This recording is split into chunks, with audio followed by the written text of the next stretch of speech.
What's up, everybody? Welcome to Narco Cop MMA, and this is Lambo Plays podcast, episode 108, UFC 306, better known as UFC Noche. 10 fights on this card. Timothy, I kind of like this card from a betting perspective, to be honest, and I normally don't, but these pay-per-view cards usually turn me off, but this one here, I'm interested in. How do you feel about this card as a whole, especially gambling wise? Well, I think there's a lot of closely lined fights, since there's some really good matchups that are kind of either two guys that are strikers or binary matchups, so you can kind of pick what you like to go at, or some good lines that are actually, some are close and some are smash spots. So as of right now, I don't have any bets, but I'm gonna be interested to chop it up with you here on this and get the 10 fights and try to maximize our profits as usual. Yeah. Let me go over first of all to our chat before we start off here. Mushroom MMA in the house. He says one more sleep. Elijah one, fire me up. Narco and Tim, yes sir, thank you. Dixon, Narco and Tim, my tennis elbow feels a lot better now. Had a flare-up during my Norma Dumont tape study this week, but I took your advice and used strength and conditioning a session. There will be blood. I need a Lambo play, brothers. Let's effing go. Let's effing go, my friend. Eric, few betting services have sugar promos boost, so that's really got me rethinking about this fight. Kyle Larson, let's go, my man. Let's go. Azure, good evening. Thank you, as always, Narco Cop and Tim. Smash the likes and show your support. Appreciate you, man. Thank you very much. Landon says the best pot in the game. Appreciate you very much, Landon. Daz, let's go, my man. Let's freaking go. Brian, give me all the Lambos. Yes, sir. Tim, I predict I'm going to hit 4 myself this week. J888 says Dixon. Joshua, what is up, my man? Thank you for joining as well. EAG says vamos. Match predictions. What's the odds on Narco having Ribovics KO round 2? Let's wait and see. Cod Live says, yo, fresh gambles. What's up, my man? Thank you for joining. DA07, we get to start with the Tim's Raul impression. No, he can't. I found out that's a very bad. Did you see what they put? No, I didn't. Oh, dude, you won't do that impression anymore. Dog, what's up, my man? Thank you for joining. Steverson, I guess you can only live to like 40 something, dude. It's like very bad. With what? With what he has, that disease. Oh, I didn't know. No, yeah, I had no idea either. Felipe, let's go, my man. Joel S., my favorite guys. Let's get that money. Thank you, Joel. SUGIT, Raul Rosas, a max bet. Well, max bet at what? Minus 1,200? It's a no bet at this point. St. Stephen, thank you, my man. Thank you for joining. Gerardo, my man, is in the house. Money Mills, what's up? All right, 138, Tim. Let's start out here, man. First fight of the night. It is in the bantamweight division, and it is the 9-1 Raul Rosas Jr. versus the 25-11 Orichi Lane. Start us out here with the first fight of the night. Huge favorite. Go ahead. All right. So I mean, we're gonna leave the crowd disappointed because I can't do the impression here. No, you can. I'm just telling you. I am just telling you the facts about what it is. Someone put it in Discord. It's a lifelong. It's like, I guess it, like, for whatever reason, it shortens your life expectancy in a big way. I don't know why. Yeah, I have all respect to the game, all respect to the guy, but I was listening to him talk about what he wanted to do to Iori in this fight, and he was just saying that, you know, in regards to taking him down and subbing him, he was like, and then I took that, basically, I didn't understand it, but I got a translator. And he said that means that he's going to sub him in round 1 or round 2. So they're horrible lines. Plus 200, plus 320. I don't hate anybody taking a shot on the KO 1 at 10-1 or the KO 2 at 15-1. I do think it's possible that he could get a positional, like, just mount, take his back, flatten him out, and just start pounding. pounding away. I lean sub, but I think it's probably the best odds for the actual Lambo would be the KO1 or KO2, but my pick will be the sub 1, sub 2. It's kind of a used Corolla and barely a Lambo at plus 200 and plus 320. Yeah, I'll tell you the problem with KO1 and KO2. Aori's fucking super tough, man. Like, extremely tough. Like, he's going to have to kill him. He's just probably going to give up his neck instead of, like, you know, totally getting bound. I think he's only been KO'd once in his career. Yes, 36 fights. Yeah, he's been KO'd one fucking time. I looked at that, trust me, and I'm like, holy fuck, this guy's only been KO'd once? Yeah, he is tough. I mean, do you remember that Jeff Molina fight? I don't know if you remember it. Absolutely fucking killed each other in that fight. I mean, the guy's just a zombie, you know? And he was fighting at 25 too, which was a big weight cut for him. You know, now at 35, so it's a little better for him. He doesn't have to kill himself to get there. I mean, I don't like what I saw in a Johnny Munoz fight, which is the one guy that, you know, kind of has Brazilian jiu-jitsu and, you know, will go for takedowns against him. The other guy's not really jiu-jitsu guys, you know, Cody Durden wrestling, you know, the other guy's just not really jiu-jitsu guys. And now he faces a real legit jiu-jitsu guy who's going to go for the takedown early and often. And we saw last time out, I mean, not easy to sub fucking Ricky Tercios, you know, who's also a black belt. And I mean, he put it on him, man. The guy's just really good on the ground. He's just getting better. He's getting stronger. That's the other thing we have to think about here. The guy is still only 19 years old. I mean, it's crazy to say, because the reason why I'm saying it's crazy to say is you're never going to see, Tim, I'm telling you right now, you're never, ever going to see a guy with this is his 5th fight in the UFC, and he's only 19. You're never going to, I don't think we're ever going to see that again. It's insane. 5 fights in the UFC already. He's 19 years old still. So he's only going to get stronger. You know, his wrestling, cage wrestling is so good. His jiu-jitsu is so good. And what I saw from Aori in those positions against Johnny Munoz, like if this guy's getting those type of positions, he's going to sub you, man. And I just have a feeling he's going to sub him. Hopefully it's not round 1. I don't want to give both of them, because when I did the Dutch on both of them, it's becoming a minus number. You know, it's like minus 130 or something. If that's the point, you might as well just play sub, right? Sub is minus 160. What's the point of playing sub 1 and sub 2? I'm just going to give sub 2. I just, hopefully this guy survives the first round, right? Sub 2 is plus 375 on Rivers. It's the best price out there. If you got in early on, I think Hard Rock had like sub 3 at like 1,300, which was crazy. They nuked the line, though. The line's gone. But yeah, man, if this guy is to survive, you know, 1 round, I think he's going to get subbed in 2 then. But, you know, most likely sub 1, like you said. Like, it's just Rosa's so much better on the ground. John Kelly, my man, one of my favorite guys out there. Smash the like, he says. Thank you, John. Appreciate you.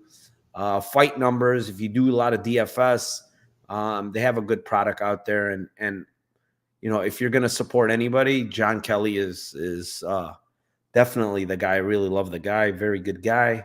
So, yeah. Silky B says, yes, yeah. What's up, Ball? The card is hard to bet. I only got 2 plays. Maybe live bets, I think there is some spots for sure. We'll talk about them.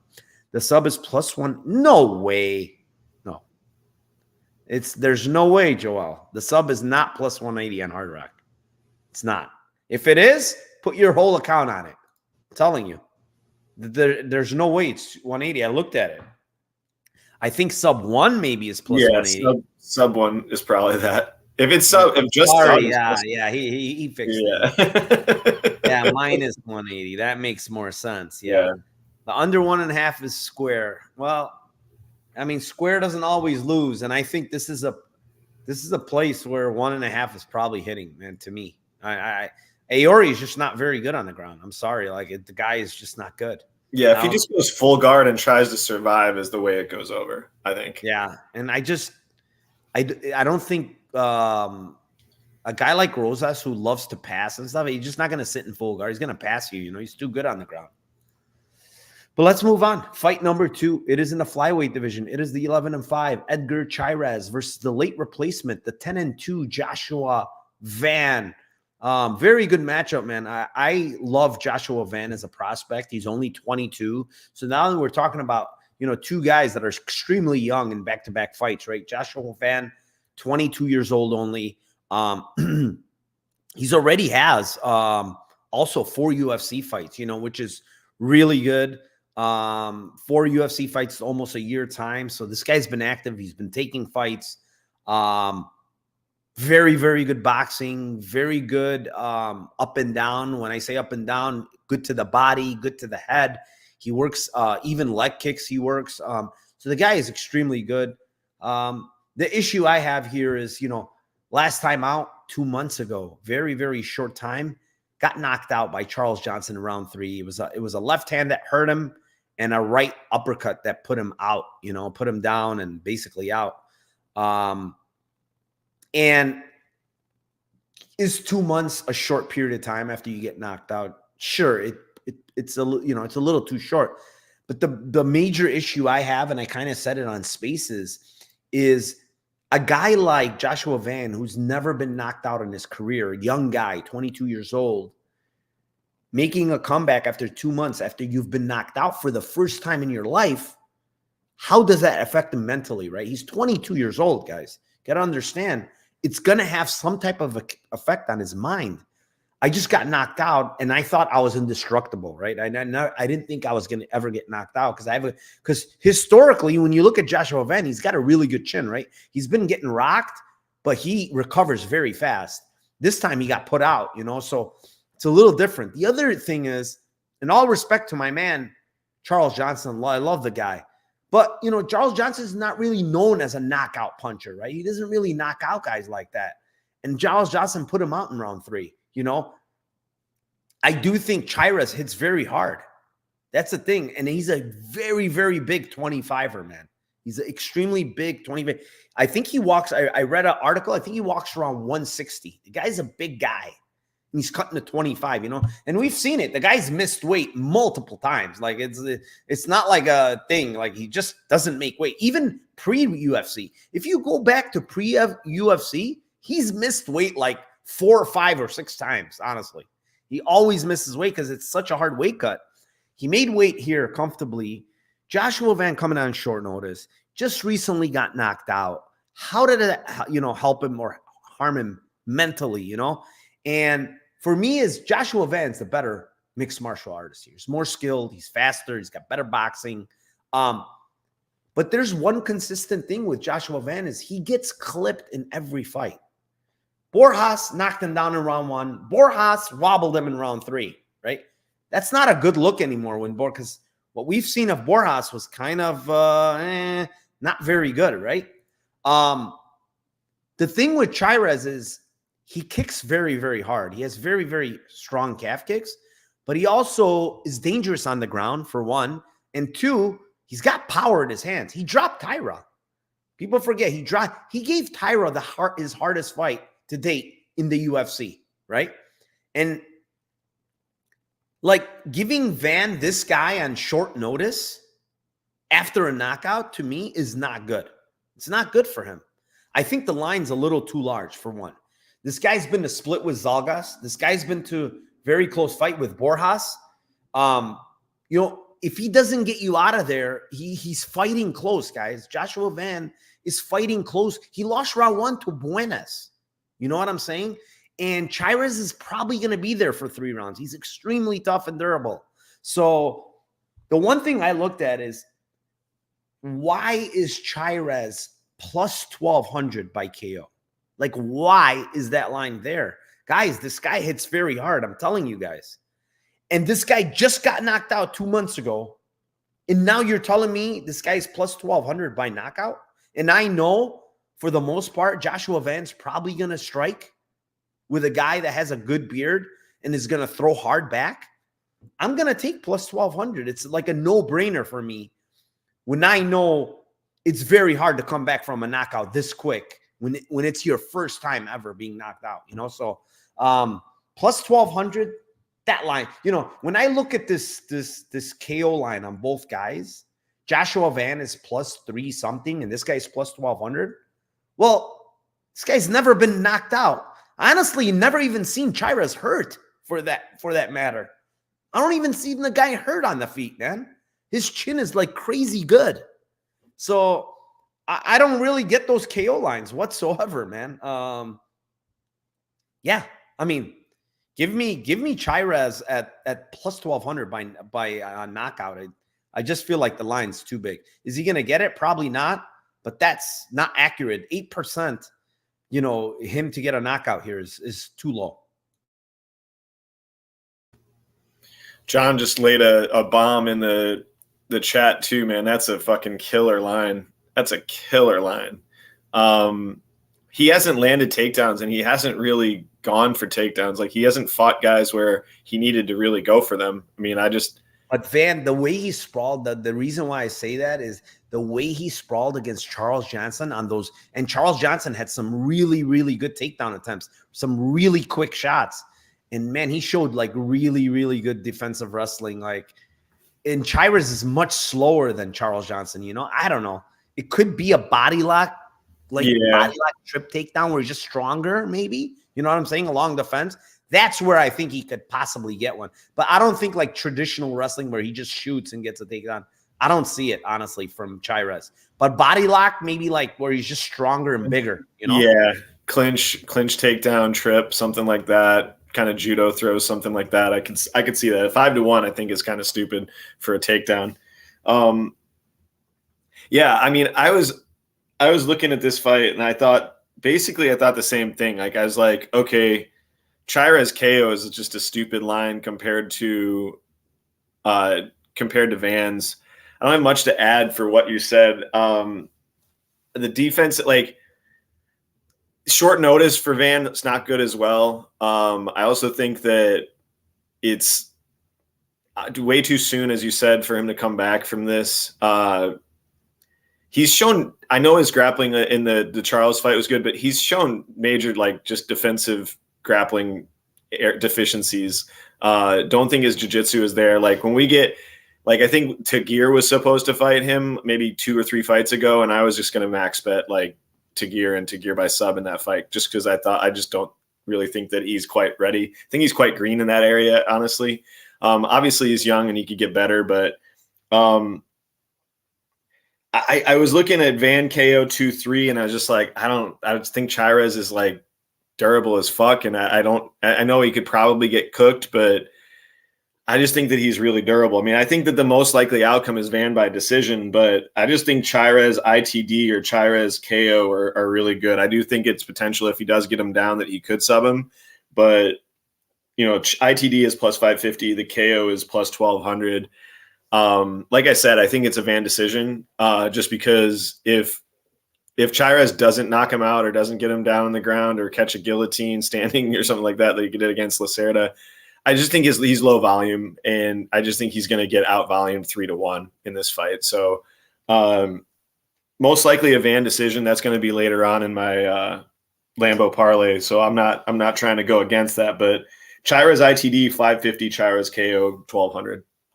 Yeah, Chairez, you know, I think maybe Van goes for some takedowns, but he better be careful, man. Chairez is sneaky good with his submissions. He's very sneaky. Yeah. If you remember, he almost got Tyra in a guillotine in round 3. Tyra had to flip, and he was mounted in a very, very fucking tight guillotine. So yeah, he's 10 levels better than him jiu-jitsu wise too. Yeah, and she brings a very good point. I forgot that. He was fucking short notice against Tyra. That's right. Had trouble on the feet and the ground. He's a dangerous guy, man. He really is. He went for that ghillie too and gave Tyra like a round. That was 2. The first 2 rounds he did it. Yeah. He won one of the rounds because he dropped Tyra. Right. But yeah, he's an idiot. He kind of went for those guillotines against Tyra, who's a really good, you know, submission guy. Almost caught him though later on. So yeah. And he almost got him. Yeah, he definitely almost got him. Let's move on. Fight number 3. It is in the strawweight division. It is the 11-1 Yasmin Herceg versus the 14-4 Caitlin Sosa, and this one's yours. First of all, Caitlin Sosa should be taken to the woodshed for not finishing Marnik Man for the culture last fight. I don't know how. I mean, also she got like reversed in a position when she was on top that was just so egregious. So I don't think that Yasmin is going to grapple in this fight, but I'm constantly looking for people against Caitlin Sosa by sub, or just once she's on the ground, I just don't think that she's good. We hit Karina Silva on her. This fight is just the only question that I really have about Yasmin is her durability in certain fights. She's gotten rocked in a couple fights. She obviously got knocked out by Gomes, who obviously hits very hard for the division. Getting knocked down by Estela Nunes is not that great of a look either, though. I think that was bad. I just think that she might have some issues with the durability. I don't really take anything away from the Gomes because I think she could knock out a lot of people. But the Nunes strike wasn't that huge to me. I just think that's kind of a little bit of a red flag for paying -500 or whatever it is for her.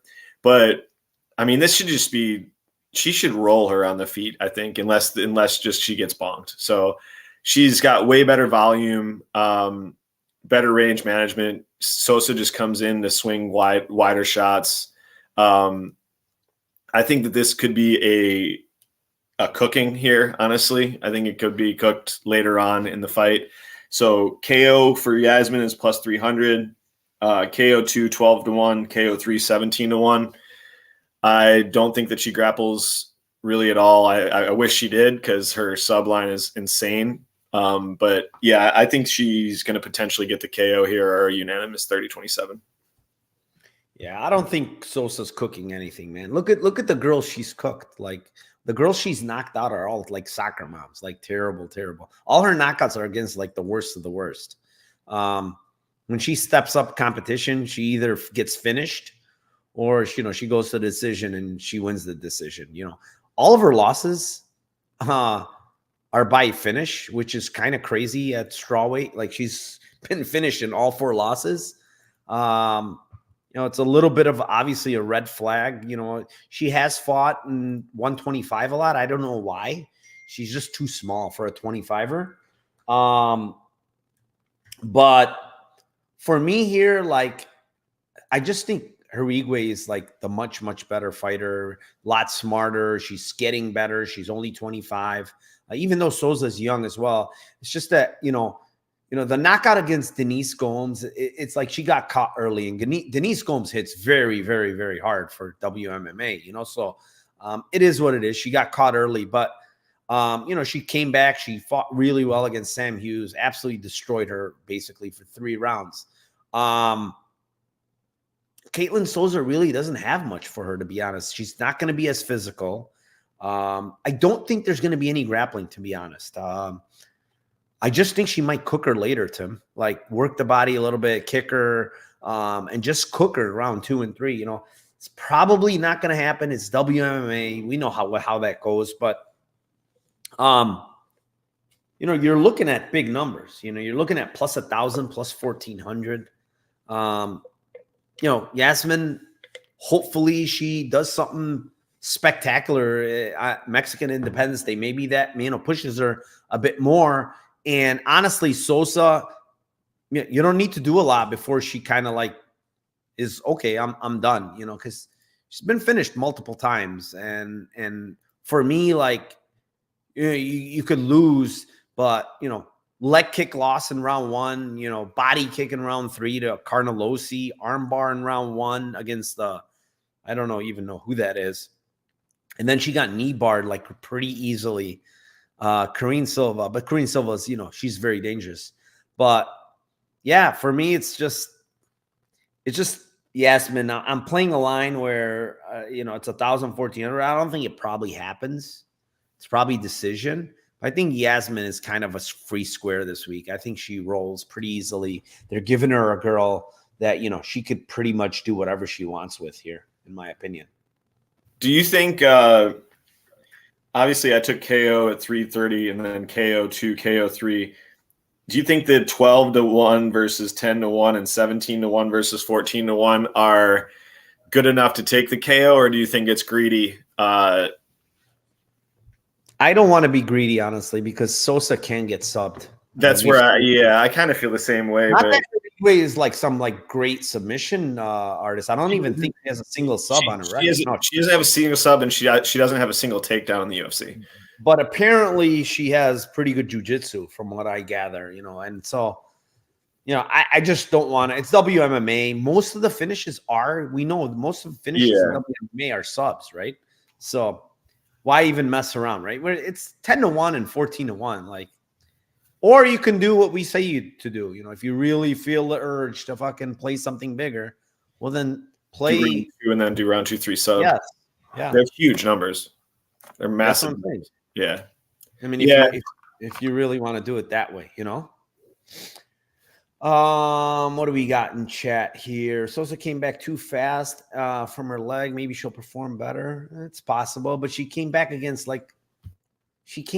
a terrible fighter too. Like Marnik Man is like not UFC material, Yeah, not being able to finish. I hope Chairez takes it. I don't know. The thing is that injury against Silva, I don't think it turned out to be as bad as they thought. It wasn't a complete tear. I forgot. I read something. I don't think it was like a complete tear might have been one ligament, but not her whole knee. I forgot. I read something about that because she came back in like under a year, like way under. And she was training I forgot, like 5 months later or something. So I don't think it was like ACL, MCL, stuff like that. It might have been like meniscus or something. I don't remember, but it wasn't as bad as like a completely torn knee or something. Let's see what else. Sosa might panic shoot if she gets rocked. That's possible too. Yasmin should have been credited with takedown against Stella. Yasmin was looking at her corner when she was on top of Estelle Nunez. Seems not comfortable there. It's possible. It's possible. We don't know how good or bad her top game is. All right, let's move on. Fight number 4. It is in the lightweight division. It is the 15-2 Manuel Torres versus the 15-5 Ignacio Bahamondes. And so Ignacio Bahamondes is a liability early on the feet. Like, he gets hit way too often. I don't like it. He got dropped, almost finished against the European guy. What the hell is his name? Ludovic Klein. He's been hurt in other fights. His defense is not very good. He kind of has his hands up, but it's like wide open. I don't know how to explain it. Like, it's not tight. His defense is not tight. And he gets cracked a lot. He's a little hanky-janky on the feet. Like, he's kicking a lot. The issue for Bahamondes early, in my opinion, more than anything, like, one is defense, right? But the second issue is I don't think he has much power in his hands. And that might not, like, him landing on Torres early with his hands, it's not going to deter Torres from just, trying to kill him. You need to, like, gain some respect on the feet, right? Like when we say gain respect on the feet, because you need to clock someone and let them feel it. I don't think Bahamondes has that in his hands. If you look at his KOs and historically, Tim, there are head kicks and spinning wheel kicks and elbows, and he just doesn't have a lot of power in his hands. He's not one of those guys that sits down and has tons of power. Yeah, he's attritionally finishing guys, right? He's breaking them down, or he's head kicking them or whatever, right? Torres is fucking dangerous early, dude. Like, he's throwing everything into every kick, every punch, every whatever, right? The issue is you can't fight like that for 15 minutes, because when I watched the 3-round fight of his, he was on his back in round 3, fucking death gas. He was taking these sloppy takedown attempts, bro. Like, he was so tired, right? Very stupid of him. For me, Bahamondes 2-3 is 700 and 1,000. If he can get past that first round, it's going to be much better for him, right? I'm not saying Torres is 5 minutes and gassed out. I'm saying he probably loses a lot of steam after 5 minutes because he's throwing everything, right? So that's what I like as far as rounds 2, 3. But I have a whisper bet, Tim. And my whisper bet this week is Bahamondes submission round 2 and 3. It's 3,400 and 4,600. And mainly because I've seen this guy shoot these sloppy takedowns in round 3 when he's tired. And Bahamondes' favorite submissions are those front chokes, the Darces, the Bravos, the whatever, right? I'm going to take my shot here at 2-3 sub as well as, the 2-3. It's huge numbers for Bahamondes. And when you got a guy that's going to get tired, which all indications tell me he's going to get tired if this fight goes on. So Bahamondes, 2-3, 700, 1,000, but sub 2-3, 3,400 and 4,600. Yes, thank you. I'm going to take some of that. And that's the whisper bet of the week. Hilarious that you and I have both the same whisper bets this week. I have the same one. But I also have, I didn't have round 2, but I have a slightly different play, but I think the same thing is very, very possible for the same reasons. My picks for this one are going to be Baja round 3 plus 1,000, Baja round 3 sub plus 4,600. And also I think that two other props are extremely live. I think the Baja decision is super live, and I also think a draw is live here. Don't usually go draws, obviously. I think it's it's usually a real big reach, and you tear out your shoulders reaching that hard. But I could really see a draw in this fight as well. I think the decision for Baja is good because I think he could theoretically win round 1. I think it's his worst odds or worst round to win odds wise in my mind. But I think Torres has got rocked at first Duncan. He's gotten rocked before in round 1. He's been finished in round 1 before. I think he's kind of wild going for this type of shots that he goes for. It is possible that he doesn't connect on Bahamondes and loses round 1, but I think it more likely is that he could easily rock Bahamondes and drop him, almost finish him, get a 10-8, and then Bahamondes comes back and he's shown, that he can get his ass absolutely kicked, like the Ludovic Klein fight, which is obviously he didn't fight well in that fight, but taking that ass beating, Ludovic Klein's shown obviously that's aged very well. So I don't hate the Baja points. My first initial read on this fight was the exact same thing that you said about Bahamondes, which is he's 30 to 50 seconds away from not finishing Roosevelt Roberts. He lets him up just to kick him, and he gets a spinning kick, and it's totally viral. But he's gone decision with a lot of these guys that I don't think that he should go to decision with. So yeah, I actually do like the points a decent amount at 6-1 for him. I think they're lining that Torres is just a guaranteed finish at this point for him in round 2 or 3. I don't think it's necessarily round 2. It could be way wrong there. I'm not going to pick it. You already picked it. I think it's round 3 when he death gasses. I think round 3 are points for me for Bahamondes, and I honestly don't hate the draw, like I said. So yeah, I think the sub is great, man. The sub 3 is fucking insane at plus 4,600. I just think that's a nuts line. By the way, I do, Bahamondes is probably the side, but I think live betting him is much better than I totally agree. Totally you just agree. get to fade. Torres is very dangerous early, and quite honestly, I don't think Bahamondes can finish Torres early. Honestly, I don't think so, unless he lands some spinning wheel kick like he did. I just don't see it. He doesn't have the power to finish Bahamondes to finish. You're going to probably see 3-1 on him if he starts to get fucked up. Maybe more. More.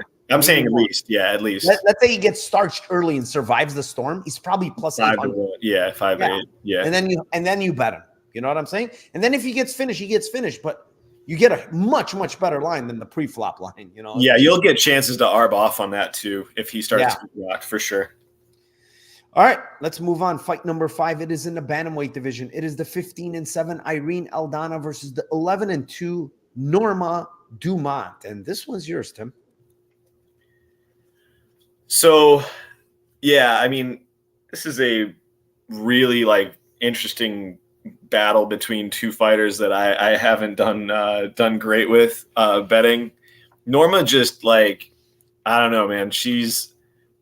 I just think that she's super average everywhere and just doesn't, she never really has impressed me in a fight. Like, I don't think I've ever watched her where I've been like her skill set impresses me. Her badonkadonk impresses me, but other than the badonkadonk, I'm not impressed by her game.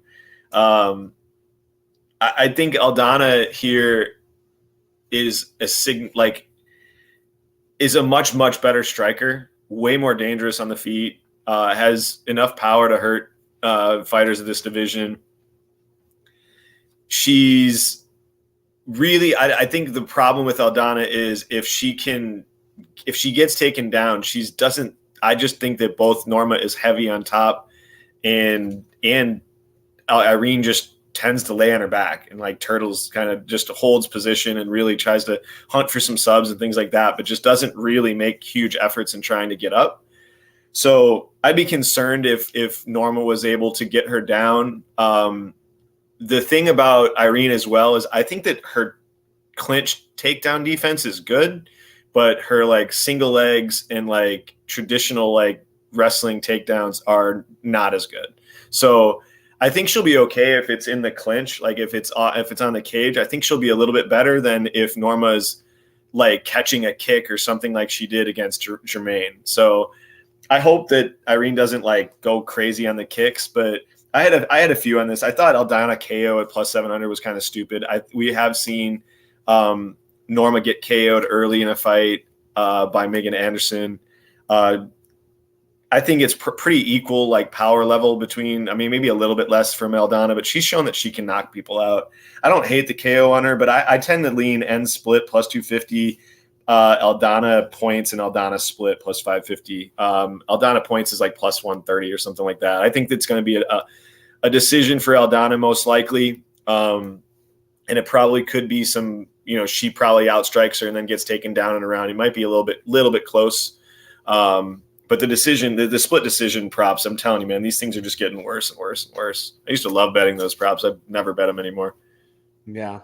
I kind of think I disagree with like Aldana like laying on her back. Like she got up a lot, man. In almost every fight I watched, like she's not really sitting on her back. Like, so if you watch the Nunes fight, like Nunes got her down a bunch. She kept getting up every single time until round 5. Like she was tired, obviously, in round 5 because Nunes beat the shit out of her in every single round. But I mean, when Chiasson got her down a couple of times, she got right back up both those times, and the third time, obviously, it was that weird. She did the Nia shield and then she kicked her in the liver or whatever, and the fight was over, So honestly, she's shown me that she gets up. Like she gets up off the ground. I don't think she settles. And the thing with Norma Dumont that, okay, she gets takedowns, but she does absolutely nothing on top, man. Like she kills me. Like she ate GDR. She had GDR down multiple times. Sat in half guard for like 3 minutes. Did nothing on top of JDR. Like, dude, are you going to throw ground and pound? Are you going to advance? Are you going to do anything? She doesn't do shit when she has these fights on the ground, man. So to me, she's very lackluster. Like she gets fights to the ground. Like she's not bad. She's like, I don't even know how to describe her, man. She's like okay at everything, but not really good at anything. Her striking's okay. She has some power, but like she has no volume, right? She doesn't throw much volume, Norma Dumont. Then she'll get you to the cage and clinch you, but then absolutely do nothing in the clinch, right? Gets you down to the ground and then does nothing again. Like unless you're like completely incompetent on the ground, okay, then she tries to get to like she did against Wolf, right? That chick Wolf, who's a striker. Okay, she did some things against her, but that girl has no idea what to do on the ground. You know what I'm saying? So it's like, I don't like Norma Dumont as a fighter, man. Like she's just not very good at anything. And now she fights Aldana, who she's kind of a one-trick pony. That's the thing with Aldana. She just has boxing. That's really it. She's got very good boxing. She's got good volume, right? She throws hard. But the problem is she's very hittable. She can get taken down. She never goes for takedowns herself. So it's like, what do you have to worry about with Aldana? Just punching, right? Like that's really it. But in this fight, like, I feel like she's gonna tag up Dumont on the feet. Dumont is hittable. She's been dropped. She's been hurt. Aldana hits hard for WMMA. Like, she sits down on her punches. She cracks, you know. She's got 8 wins by knockout. So that's not by accident, you know. Like, she definitely hits hard. If she cracks you flush, she can hurt you. So she is a little bit older. That's the concern. But I'm going to take a little sprinkle on the Aldana KO, man. It's 750. It's not, I was looking more so like hoping to get like plus 1,000, right? Because WMMA, Dumont's never been, or she's been knocked out, I think, one time, right?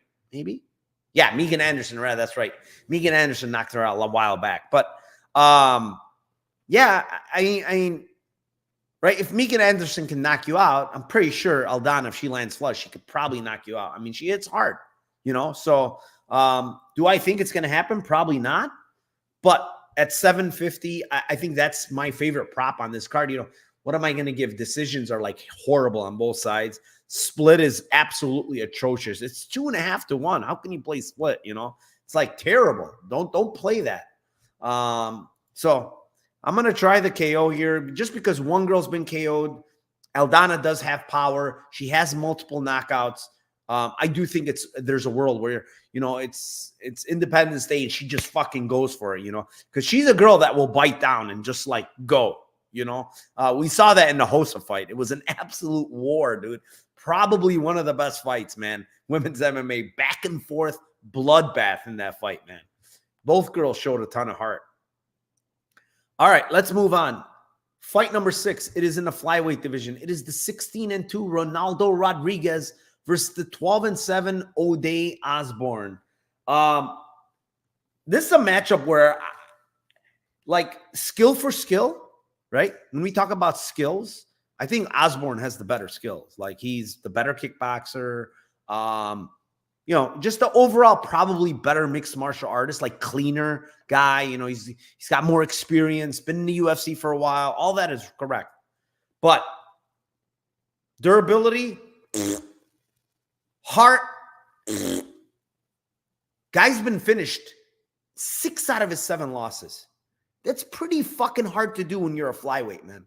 Just flyweights do not get finished that often, man. This guy has been finished 6 out of 7 times. He almost got finished against CJ Vergara in round 3. If there was a minute more, he probably gets finished. Okay? Now you look at the other side, and yeah, you know, Ronaldo Rodriguez in his UFC debut didn't look great. You know, Bandar was landing on him.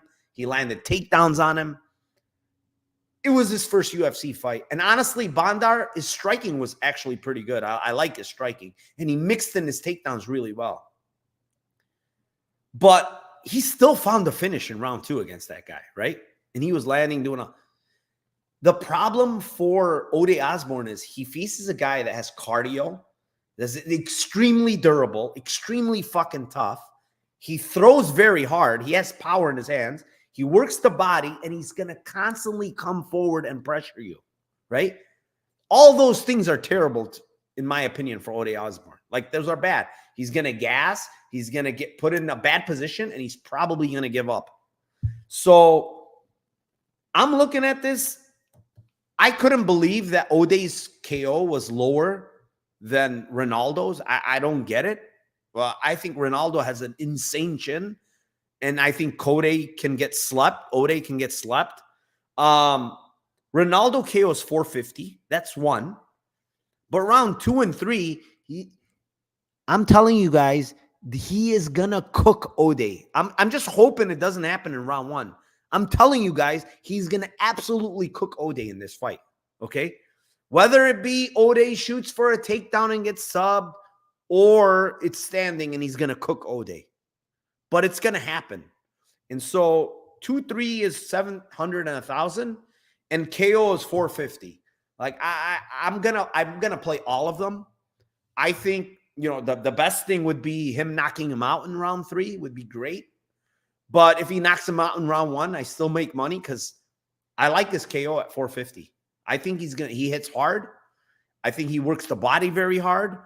And he's extremely durable, man. Like O'Day's gonna land on him, but he's gonna land back. And I don't think O'Day's gonna be able to take his clean shots, to be honest. So give me this Ronaldo Rodriguez by KO of 450 and 2-3 at 700 and 1,000. I am on the other side on this one. I do have Rod round 3 and Rod sub 3. I did have that written down as potentials for me as well, but I don't know, man. There's part of me that like I looked at a few of these fights with O'Day, and I know he got super lucky getting kicked in the dick by Charles Johnson to get an extra 5 minutes to rest in that fight.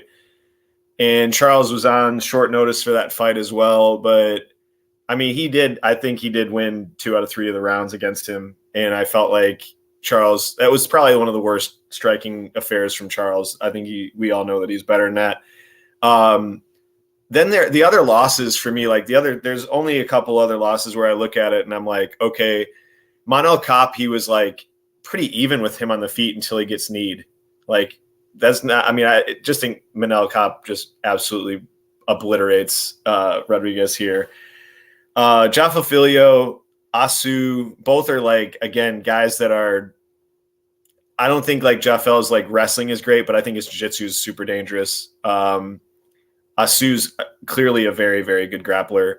I just think that the guys that grapple against him are way, way, way more likely to cook him. And the size and the speed and athleticism advantage in this fight, I just don't think Rodriguez is honestly that good. Like, I think that he's like, I don't know, just Jerome Rivera, I think he won that fight, but like having it even be close enough with Jerome Rivera that he could potentially get the decision, which he did, is like bad. Like, I just think that, I think at O'Day, I do agree that Rodriguez's durability is really good. And I do believe that he's going to keep coming forward. I just think he's going to keep coming forward and keep getting hit. So it's not like I love this play, but I just think that all the measurables and like the athleticism and the speed for me, and just the striking, like if Rodriguez doesn't get him down, I know he could obviously connect on a punch, but I think that O'Day's striking is better. I think his ELO is just very, very, it's just way higher than this guy. So give me O'Day by decision, plus 370, O'Day by split, plus 900.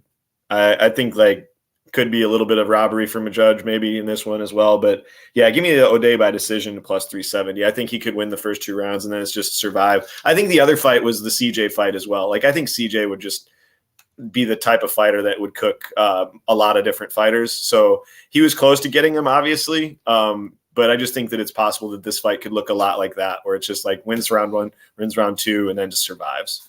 I mean, how about the Kelleher fight where he looked fucking just put his head in the guillotine and just tapped like a fucking bozo. Yeah. It's not only that, the Asu fight, this is why I like the Asu fight.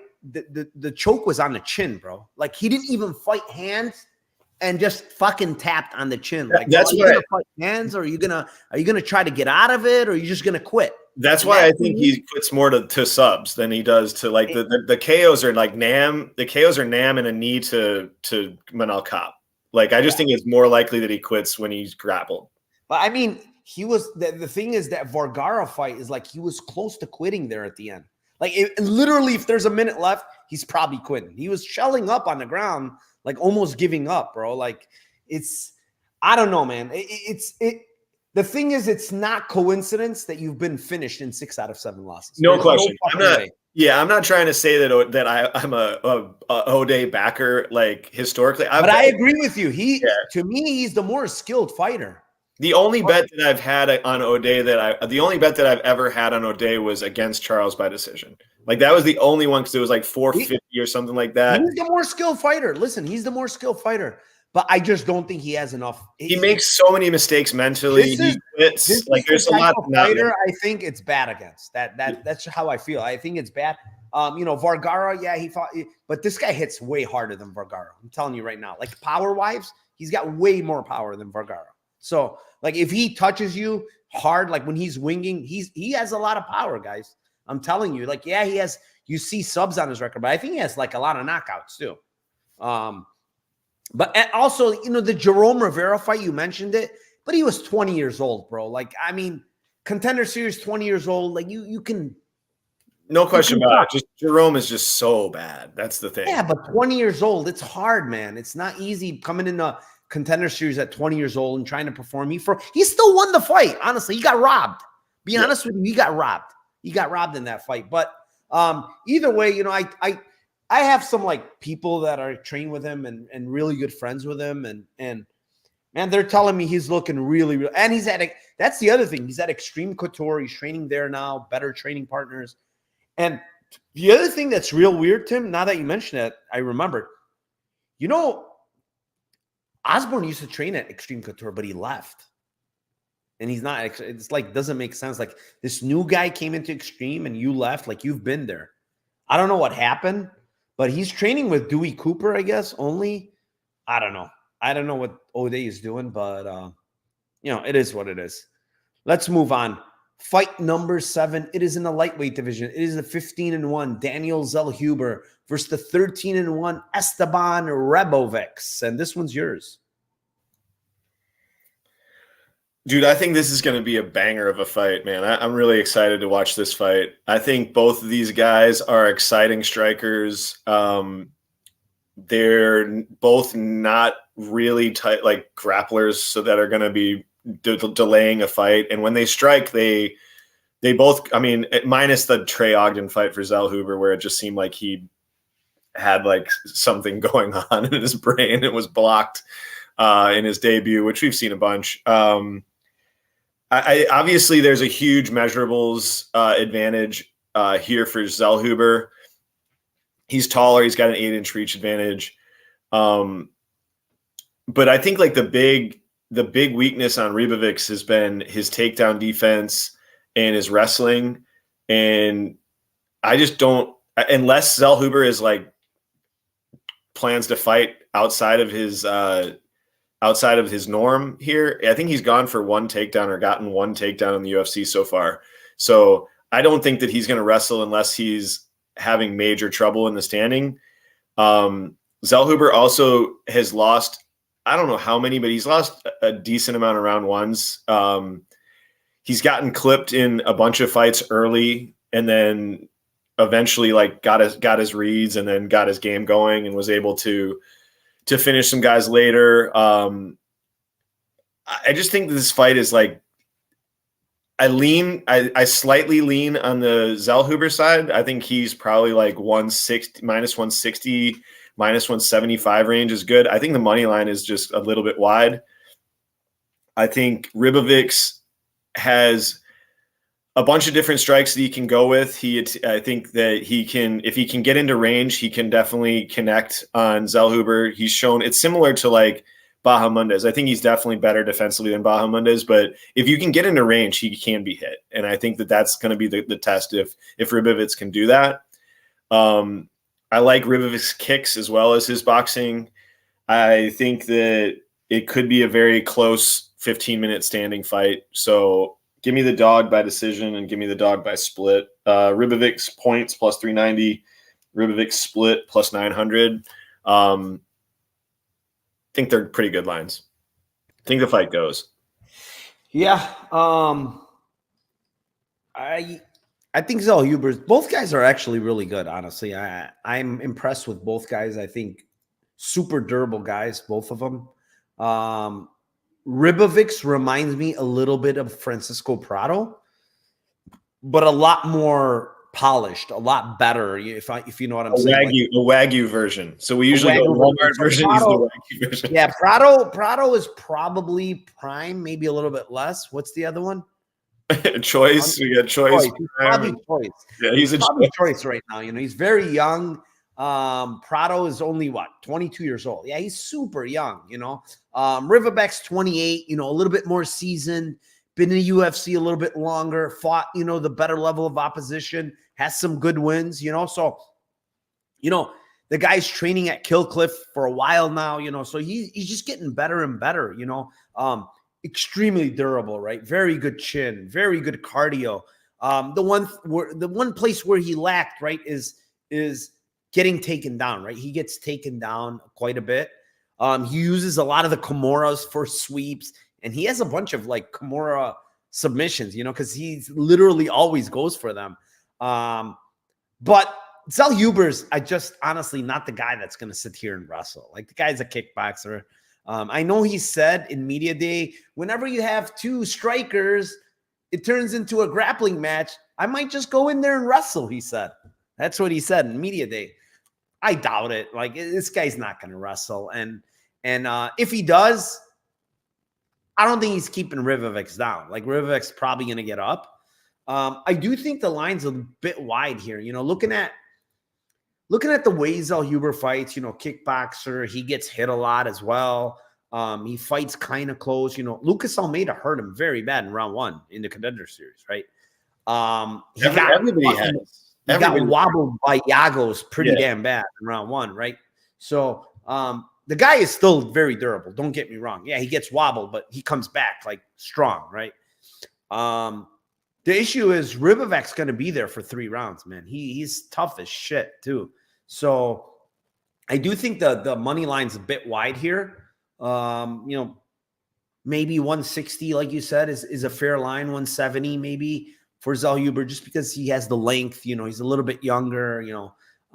Probably improving too. So I would give that. He's got the better overall striking with the kicking game and everything, but this is a close matchup, man. And there's portions where Ribovics, if he gets inside, he's gonna land some nice body shots. He can land a big shot or two here and there. He's got very good kicks, like you mentioned too. So I think Ribovics' decision is where I'm gonna go, because I think this fight goes. Ribovics' decision is like 4-1, 390. I don't mind it. It could be either or, right? It could be Zel Huber winning a decision, but 4-1 on Ribovics. I think that's how he wins too. I don't think he's KOing Zel Huber. I don't think either one of them is getting a submission. So for me, I'm going to go with the decision here on Esteban Ribovics, and honestly, probably value on his money line at what is it, 2-1 now? What are we looking at? Yeah, 195. I think that's where the value lies. You can't minus 250. You can't lay that with Zel Huber against a guy like this. Honestly, it could be arbable within the first 2-3 minutes of the fight. Sure, you bet him pre. Yeah, you bet him pre, and then like you said, every fight. I mean, not every fight, but like 3 or 4 fights that I can remember off the top of my head, Zel Huber was rocked in round 1 early, and then fought back. Like, and against guys that I don't think are as good as strikers. So yeah, I think like you said too, he's not. Zel Huber doesn't grapple, bro. He doesn't wrestle. Like, even if he does, he's not controlling Ribovics. That's the problem. Yeah, Loic was able to do that because he's a way, way, way better wrestler than even Loic couldn't fucking hold him down though. Yeah, he just took him down forever. Yeah, he's a way better wrestler, and he couldn't hold him down. He swept him. He swept him once with the Kimura. He literally Kimured him into a sweep on top. So he's going to be hard to control. Like, I don't think he's controlling him, Zel Huber. Maybe I'll be shocked and say, oh shit, but I don't see it. All right, let's move on. Fight number 8. It is in the featherweight division. It is the 16-3 Brian Ortega versus the 25-6 Diego Lopez. And this is kind of a rematch, Ortega pulled out last second of the last one, and Diana Ige came in on 3 hours notice, so it was a pretty funny matchup where Diego kind of gassed in round 3, right? And Ige won round 3, which is not good, because Ige didn't even know he was going to fight, right? Up until the couple hours before the fight. So that's kind of a bad look. But I want to give him a break in the sense that, think of this scenario, right, Tim? Like, you're getting ready to fight, right? A couple of hours before your fight, they say your fight is off, right? They say, you know what? You're not fighting today because Brian Ortega just pulled out. Oh, fuck. Mentally, you're like, oh, fuck it. I'm checked out. Like, I'm not going to fight, right? You relax, whatever. You're eating or whatever he was doing at the moment, right? He might have ate, drank, did whatever. Then all of a sudden they call you and say, hey, we got Dan Ige for you in 3 hours. Like, oh, fuck. I got to come back up for a fight now at a weight class above against a guy that fucking hits like a truck in Dan Ige. Like, the whole fight, the whole thing changed, right? Like, mentally. So I think that had probably played a part in his head, right? Like, he went from fighting Ortega to Ige, like, not knowing that he was going to fight.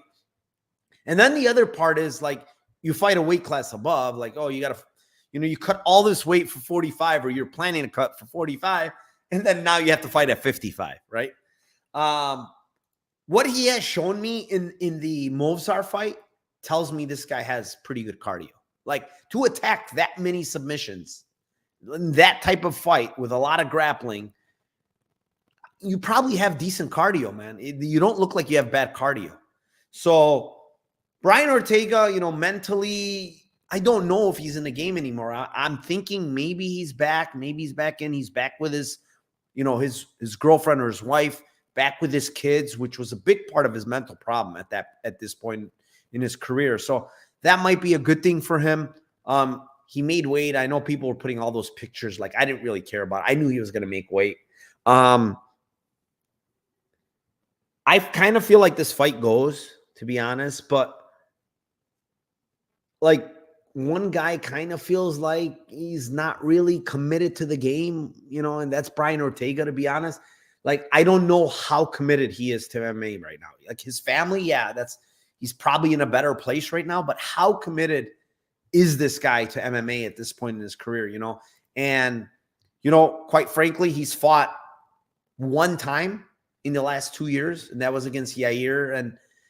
And let's be honest, he didn't look good against Yair. Like, he got dropped, he got hurt, he almost got finished early, and Yair kind of adrenaline dumped and gassed out or whatever, and then Ortega finished him, right? I don't think that's happening with Diego Lopez. Like, he's not cardio dumping and completely getting death gas and having Ortega. If this was 5 rounds, maybe I would think twice about possibly betting Ortega. It is 3 rounds. I like the fight to go here. I think both guys are super tough. Super, super tough guys. Both have big Mexican heart. Very, very tough guys. I lean Lopez decision, though, at plus 230. I think he wins round 1 at a pretty good clip. That's where he's most dangerous, too. Like, the knockouts, that's when they might come if they come. But I also think he can win round 2, maybe even round 3. I just think at this point in their career, he's the guy that kind of is all in, right? He's all in. All his chips are in the middle. This is all I want to do in my life is MMA. I want to win the belt. I want to be the best I can be. I don't know if that's the case with Brian Ortega. He's got family, this, that, pulling now. He's talking about this mental thing. He's been talking about this mental thing for about 5 years now. It's like, I don't know what's going on. Like, I know it's the family thing, but is it other things too? I know there was he was a heavy drinker and all this stuff. And now he's, is more into church and stuff like that. But I can't put my money on a guy that, to me, I don't think he's all in right now. I really don't. I need to see something more from him to tell me that this guy is all in MMA. And I don't think that's the case. I think the other guy is all in. The other guy is definitely all in. So plus 230 decision. It's a used Corolla. What do you have here, Tim? Yeah, that's a really good breakdown. I feel like there's a few things that I have questions about in this fight. Obviously, Ortega, we really don't know where he's at, as you said. Not going to echo chamber that. But, like, I do think 2 of the fights, I do agree that against Evloev, it's a good sign because he was still totally active in round 3, had chances to sub him in round 3 as well as early in the fight. But the Brito fight, obviously it's super, super early in his career. The Brito fight, the round 3 for the Ige fight, and I think that those are looks for me where it's like, I do think that his gas, like around the 3-round fights, like you said, man, 5-round fights, I'm going to be looking to fade this guy more. I've already lost money trying to fade this guy.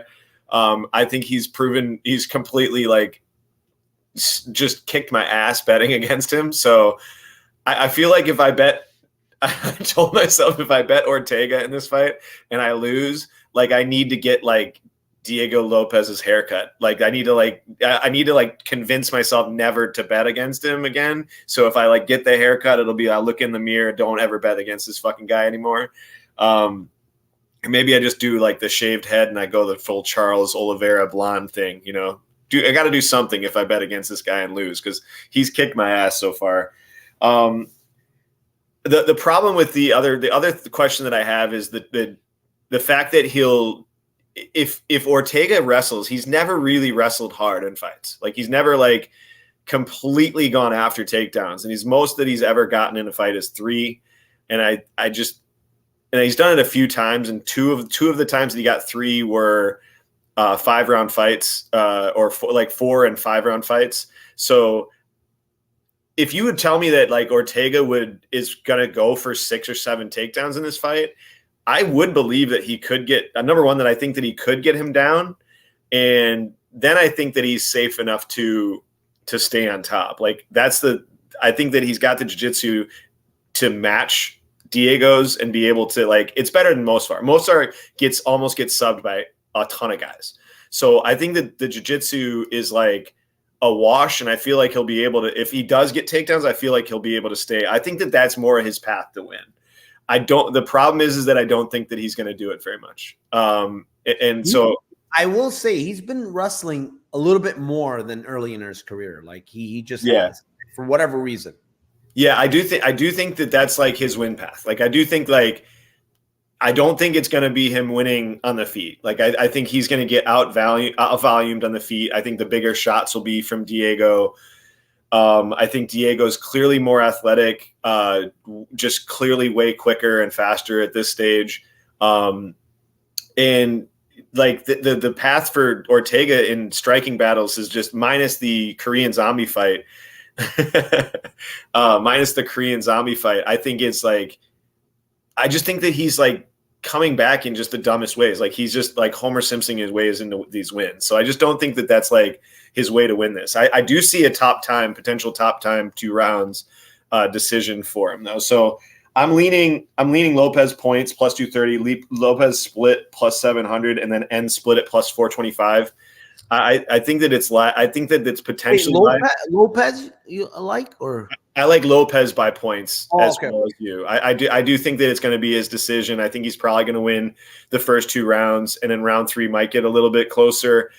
Like I said, I think if you told me that, you know, that Brian's going to go for takedowns a lot in this fight, I do think he's live to win. I do think that that's his win condition.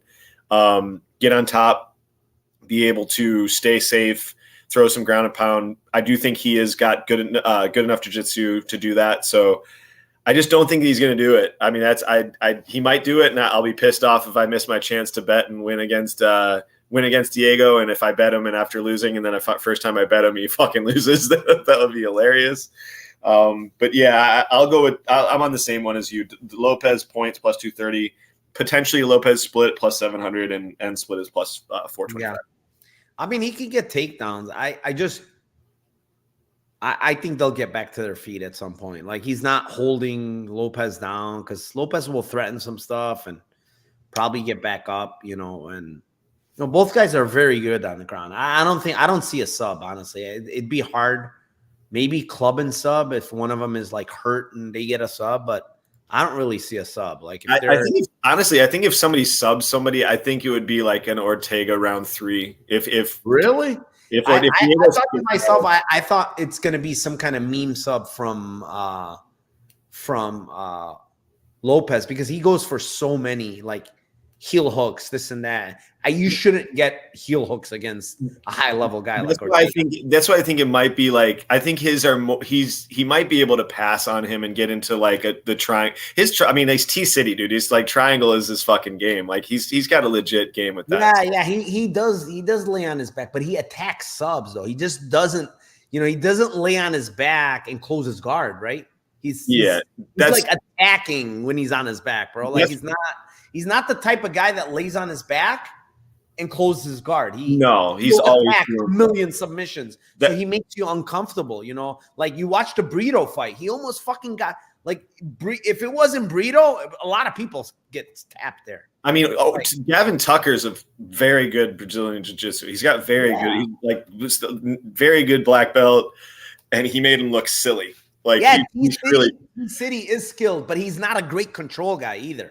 Like he's not like a control wrestler and grappler. No. It's his jiu-jitsu. That's the problem. Yeah, it's his jiu-jitsu. That's his strength. Yeah, his jiu-jitsu is good, but I don't think he's controlling Lopez on the ground. I just don't see it. He's not going to top time him. So I think it's going to get to standing again, and he might get a takedown or two. I don't think that's out of the realm because I don't think Lopez's takedown defense is all that good. And the reason is because he's so comfortable off his back. He's like, all right, you can take me down. All right, I'm going to try to sub you. So, all right, let's move on. Fight number 9. It is in the flyweight division. It is the 16-3-1 Alexa Grasso, the champion, versus the 23-4-1 challenger Valentina Shevchenko. And this one's yours again. You seem to get all the women's fights. I don't know how it just like the UFC sets it up where they know like your first, third, fifth, and then now it's you again. I love me some women's fights, dude. This is my favorite. So clearly the trilogy that nobody wanted. The reason we're seeing a trilogy here, I think, is, we might have seen the trilogy even if it wasn't that bogus ass draw. I don't know how you get to a 10-8 in round 5 for Grasso in the second fight. It makes zero sense. Clear 2 rounds each. And I'm like one, like I tend to think that even the judge that had, I just thought it was a pretty close fight. I thought there was 2 rounds that were pretty clear, and then 1 round that was a little bit closer.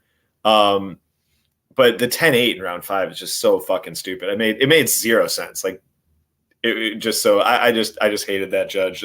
But that's where we're at again.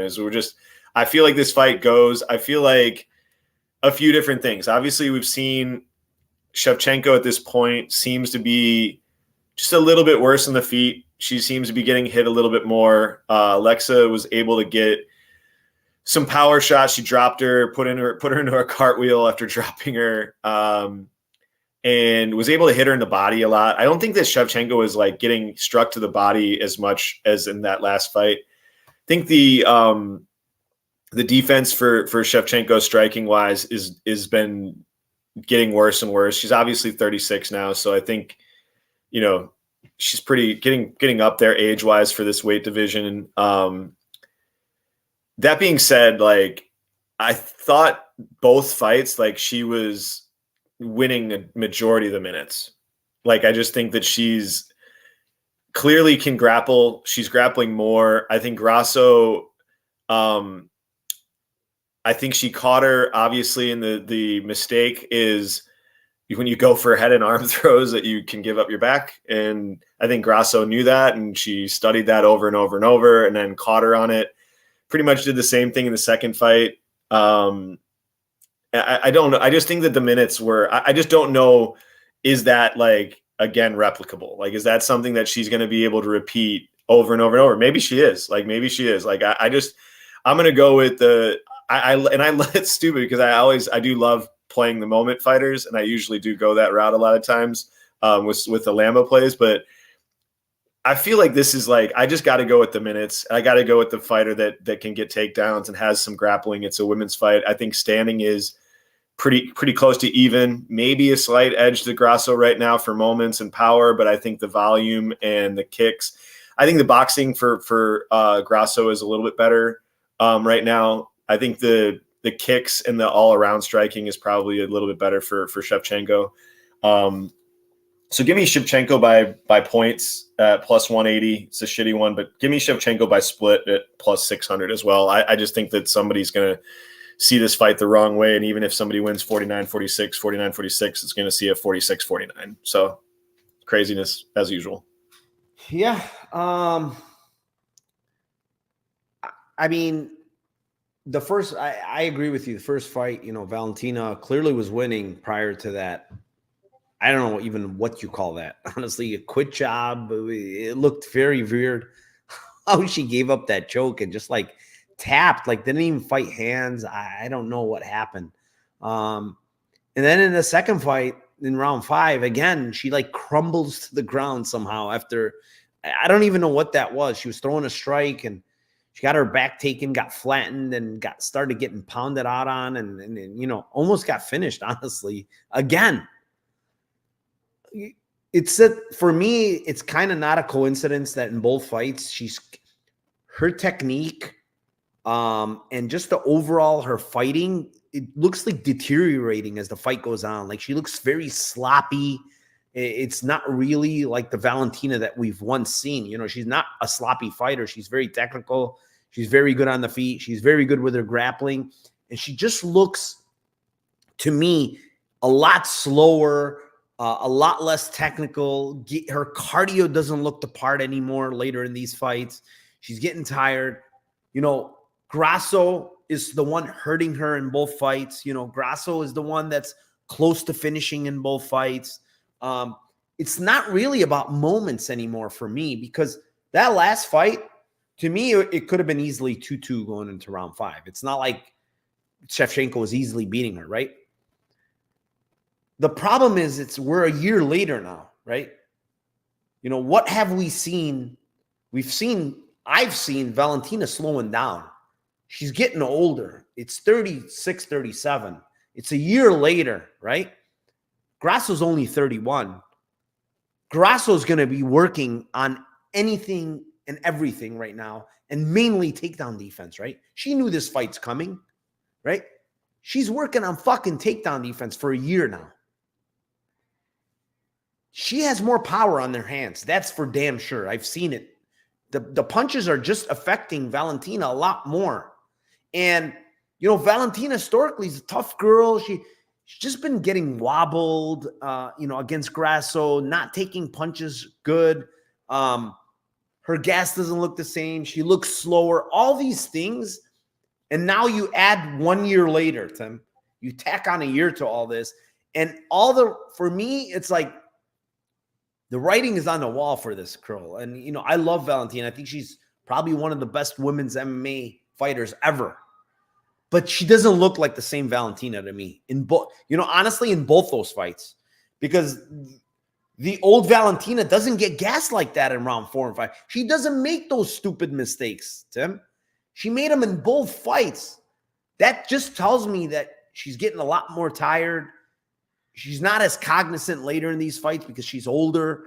And she just doesn't have her youth anymore. Meanwhile, Grasso has her youth. She's in her prime. And what I've seen from the 2 fights is I've seen in both fights, Grasso hurt her.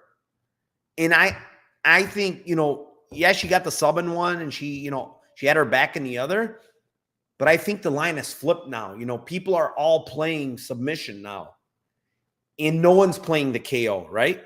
And I think KO has the value now. It's plus 900. And 3-4-5 KO is 1,900. I feel like she might get a finish here in this fight, Tim. I truly do.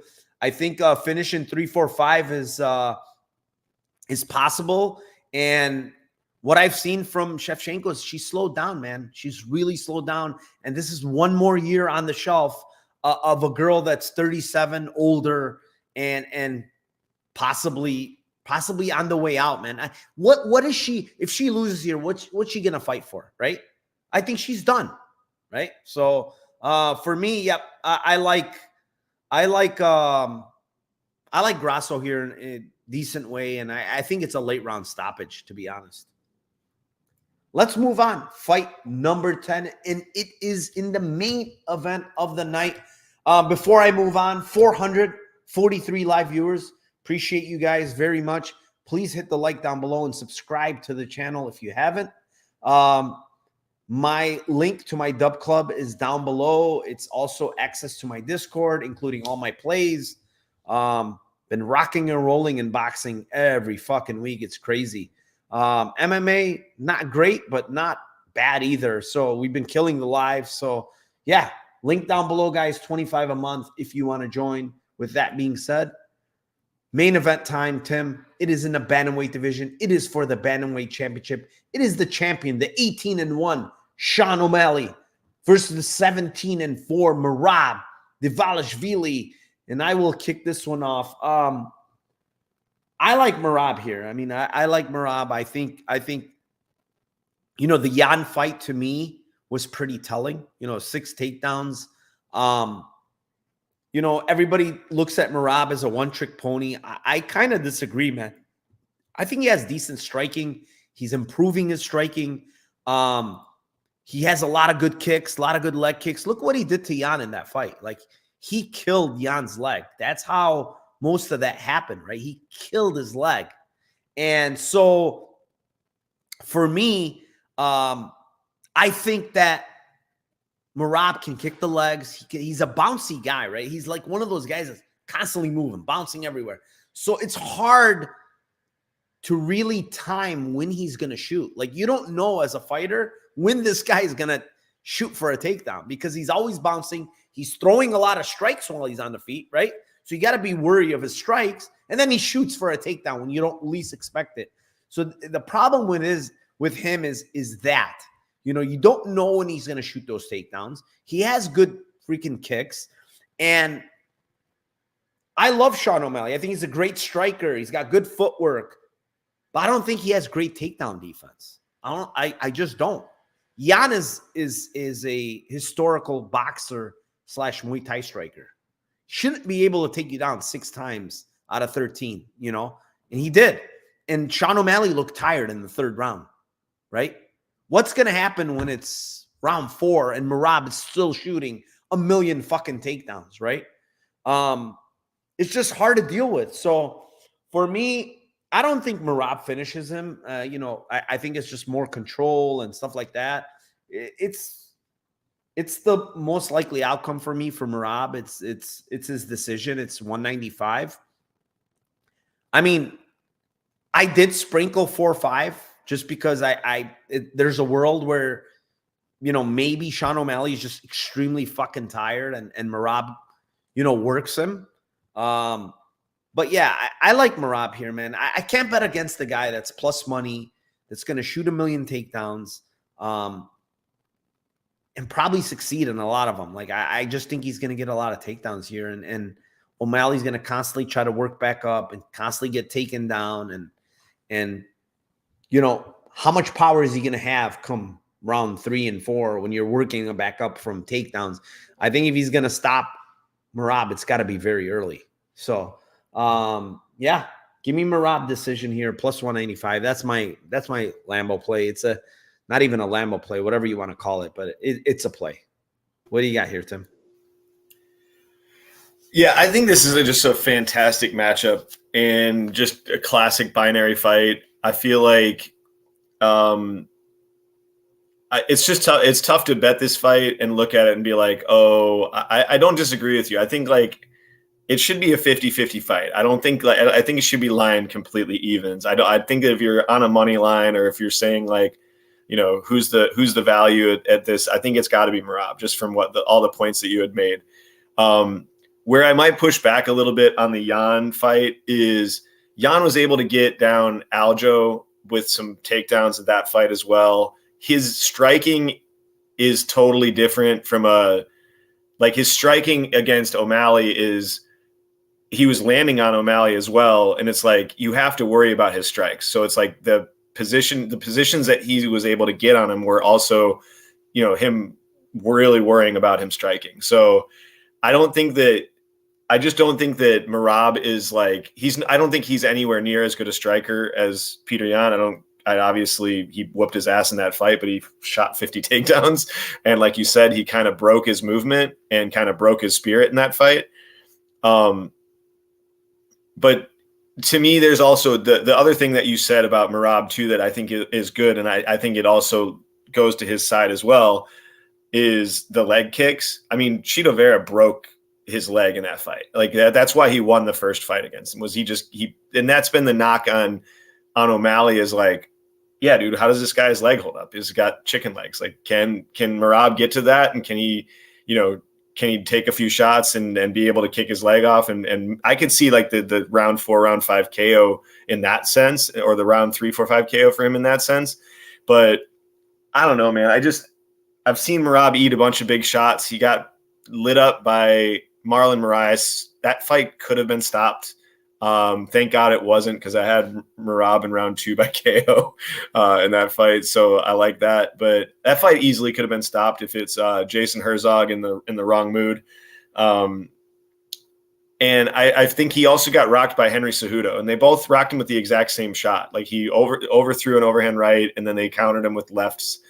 I just think that the footwork on O'Malley is good enough. I'm not super confident in this fight at all. I could literally talk all day about why both guys could win.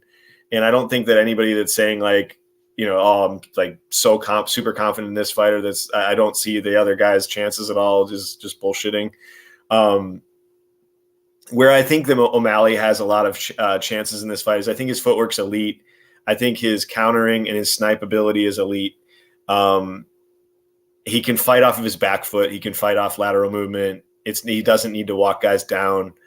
That being said, like you said, I don't think like if he does, he's not like a notorious like one punch guy. Like the fact that he got Aljo in that situation was Aljo shooting one of the worst takedowns of all time.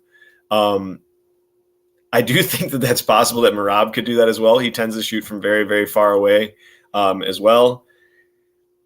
Give me, man, I know I'm on the Sean side, but goddamn, I don't know whether I'm not going to take the early KO or the decision and split.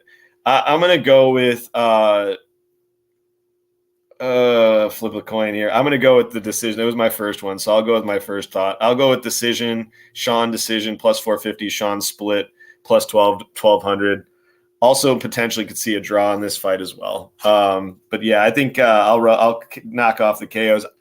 I think it's Sean decision by volume, by most of the damage. Merab taking him down, him getting up a bunch. Merab doesn't hold anybody down, so yeah, I know nobody at all is on the decision for Sean. I've heard a lot of people say that should be like 10-1, but yeah, I do see a potential path for him winning a decision and getting most of the damage in 3 of the rounds, and then having to survive some takedowns and shit like that. So yeah, I'm not super confident as you can tell in this fight. I can see millions of paths for both guys.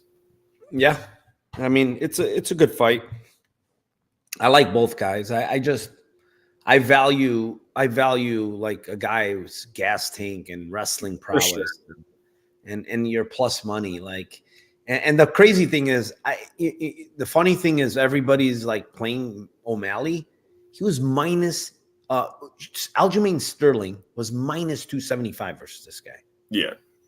And now all of a sudden he's the favorite against Merab, which I think it's a way worse matchup as far as wrestling is concerned. Right. Yeah. So like, don't you think also that like if for O'Malley, like, don't you think like he has a potential? I'm not saying it's like totally, but don't you think he also could potentially sub Merab with one of his takedowns? I said that. I said it in the Discord. I said it's possible he can get, it's 20-1. Like, yeah, it's the more of the number. I don't think it's like, it's going to happen like a big portion of the time. But he's got underrated jiu-jitsu. I think 20-1. He's got long arms. Those are the kind of things I looked at. It's not like I think he's going to get like, some kind of like he's going to take Merab down and like fucking get, a submission off. No, of him. right. I just think it might be like a front choke, or maybe even like a club and sub. Because what's Merab going to do if he gets hurt? Shoot a takedown. Exactly. That's all he knows, right? So he can shoot into a guillotine or something, or a front choke. That's how I kind of see it. and it's a big number. And you know, O'Malley has long arms. That's basically why I thought it. Because if I do think that Merab's going to grapple a ton, well, you know, if he does get clubbed, then a sub is probably viable when he goes for a takedown, and it's 20-1, right? So, but yeah. All right, guys, we went through all 10 fights. 470 of you still in here. Time for the Lambo Parlays. I can go first here. I have one. It's basically you have to do it 2 versions. It is Merab decision. It is Rosas sub 1-2. And it is Ronaldo Rodriguez rounds 2 and 3. So you could do rounds 2 and 3 KO, round 2 and 3 sub. Round 2 and 3 KO, 52-1. Round 2 and 3 sub, 44-1. Mix and match those with Merab decision and Rosas sub. So you're playing it basically 2 ways. You're playing Ronaldo 2-3 sub along with those 2, and Ronaldo 2-3 KO along with those 2. So 52-1, 44-1. Hopefully we hit something this week. What do you have for your Lambo parlay? First one I have is Lopez points, Josh Van points, Irene points, Yasmin points, and that's 30-1. And I switched out Yaz by KO, Van points, and Lopez points at 32-1. I think the first one hits, to be honest. Sorry. Yes, KO. That one's 42-1? 32-1. So 30-1 and 32-1? Yeah. Why? It's that low? Oh, because the other one's four-legger. Never mind. Yeah. Yep. Yeah, 4-legger. All right, guys. All 10 fights, 2 Lambo parlays. Thank you, everyone, for joining. Appreciate you guys. 480 of you in here. Enjoy the fight card tomorrow. UFC Noche, UFC 306. Tim, anything else for our viewers here? Yeah, guys, you are you're missing out on a lot of cash if you're not signed up for the Discord. So you gotta get in on that shit. It's definitely worth it. These guys are Narco is sharp as fuck, as you guys know. There's other sharp guys in other sports. $25 a month is definitely worth it. We've had people literally paying for their year subscription in like a week of betting. So definitely worth your time. Definitely worth your money. All right, my man. Appreciate the shout out. Thank you very much. Link the Discord in live chat now, Narco. Link the Discord. He's wants the link for the Discord. It's in the I thought it was in there. What do you mean? I didn't put it in the well, you have to go through Dub Club and sign up to the Discord. It's not it's right here. I'll put it in the chat. If you guys don't, there you guys go. I put it. That's the link right there. Click it, go to that, sign up, and then link your Discord to it. You have to link your Discord. Make sure your Discord name. Anyways, thank you very much for the shout, Tim. Appreciate you. Tomorrow, guys, good luck. UFC Noche. One last thing, Tim. Let's cash those tickets.